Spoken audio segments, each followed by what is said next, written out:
Hello everybody, can you hear me? I'm competing over the sound of that makeshift waterfall over there. But I don't want to draw your attention to the sound, even though it does that for itself. I want you to pay attention to, I'll just zoom in now, something I discovered, a delightful little treat, an Easter egg in this wonderful Chinese garden. That is that lotus blossom, that lotus flower blossom.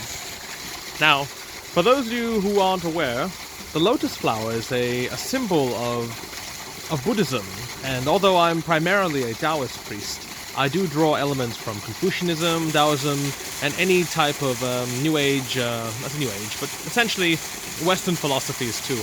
I studied metaphysics back at my university days. But moving on now to the idea of the lotus blossom and the significance, the symbolism it has in Buddhism. You see, Buddhism draws a lot from its, one could argue, its prototype model, which is Hinduism. The idea of karma and karmic retribution.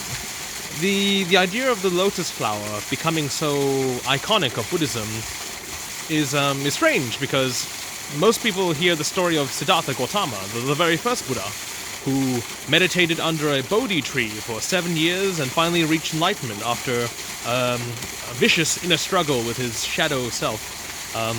That's a very Jungian description of what happened, but essentially he came out of it with such bliss that the term nirvana refers to reaching that high point, that ultimate clarity.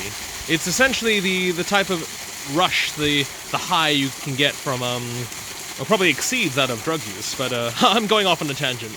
Back again to the lotus flower. So, the reason why the lotus flower is actually seen as, in my opinion, probably the strongest floral symbol of Buddhism is because of the analogy of the lotus flower and its upbringing. You see, while you can look at it, the lotus flower, it's on top of the water right now. It's very pristine, it's very clear, sharp, crisp, quite defined, and that is actually the ideal image of what people conceive of when we think of Buddhism.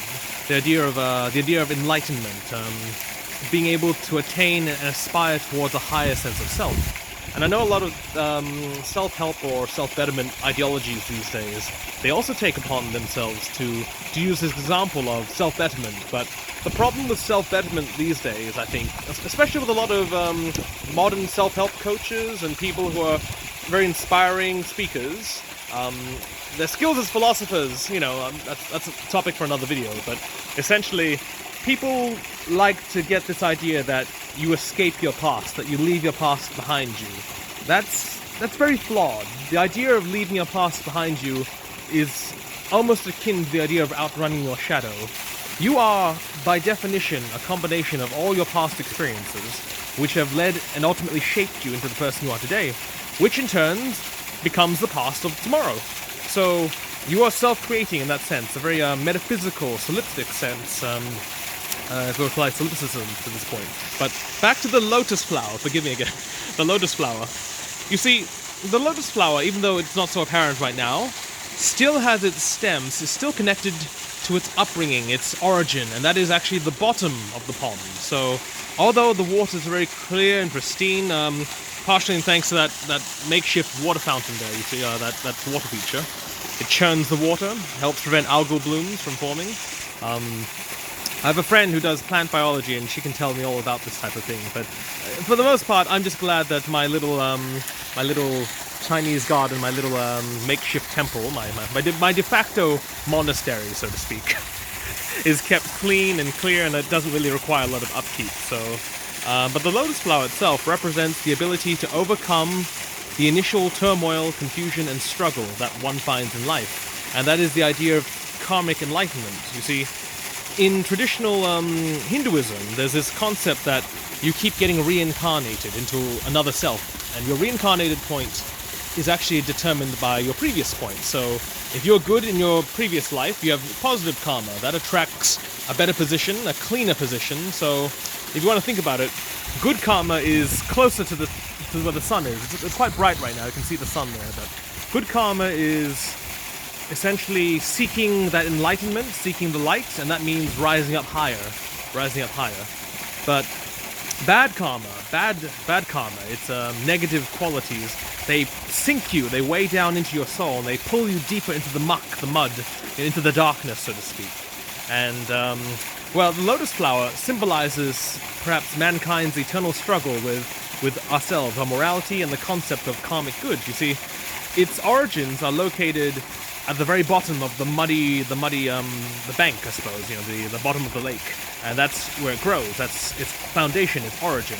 Yet, despite that, it's not defined by being a bottom dweller. It's not like those fish who stay in the deep, deep ocean for the rest of their lives because that's where they're adapted towards. No, the lotus flower instinctively seeks the sun, seeks the light, and it tells almost of that karmic struggle in a human being, in humanity's soul, to seek and overcome our inner flaws, our imperfections, and more importantly, the negative qualities which are, for lack of a better word, sticky. They cling to us, they drag us down, they prevent us from being able to pursue our true selves. And that is, I suppose, the symbolism, the nature of the lotus flower itself, that despite starting at the bottom of the lake, it rises up over time, seeks the light, and blooms to receive the sun. Not to, it blooms to seek the sun, to embrace the nature of enlightenment itself. So, there's a very long-winded way of saying that. I suppose a wiki article or a Google search might have been much faster, but, you know, I do want to take this time to appreciate the oft-neglected mentionings of struggling with inner turmoil. It's a trope you find in many shows these days. You know, I may be a priest, but I live in the modern era and I watch TV. You know, I don't have Netflix, but I do watch television. I go on YouTube, and a lot of the stories, they struggle with the same universal themes about a person trying to overcome their inner nature, trying to find peace with themselves. And I think that it parallels the audience, and especially nowadays, with the audience being so, I think, increasingly isolated from the real world. I'll talk about that more later, and maybe some of you might misquote me on this one, but bear with me, just bear with me for now. You know, I want you to hold that thought, and we'll go back to our little lotus flower over there.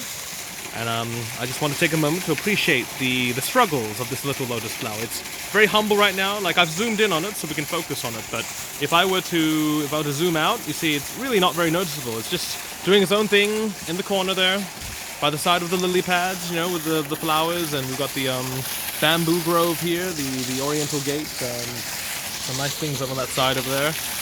But yes, so I just want to say, good on you, little lotus flower. You represent something that's overcome its origins.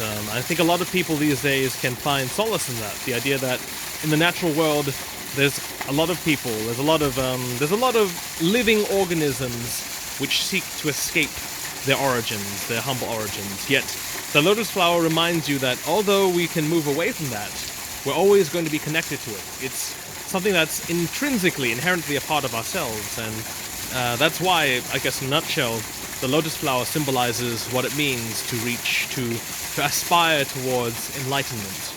The truth is, people think enlightenment is found in seclusion, it's found through ascetic practices, esoteric doctrine.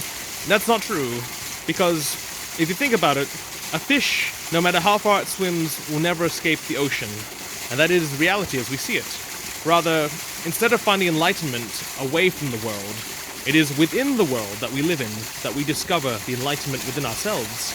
So I want to leave you with that, and I'm glad we've got some nice visuals here, lovely water harmonics, and there's also, you know, the lovely sort of pattern, the rippling cascade of the surface tension along with the lily pads. That's very nice too. But thank you very much for listening to me. Stay tuned for another video later, and I'll be glad to go through more symbolisms and just more explanations, more lore when it comes to Taoist, Buddhist, Confucian, and maybe sometimes I'll dabble back into my philosophy degree and we'll actually discuss some heavy philosophy. But yeah, in the meantime, enjoy. Have a wonderful day, everybody.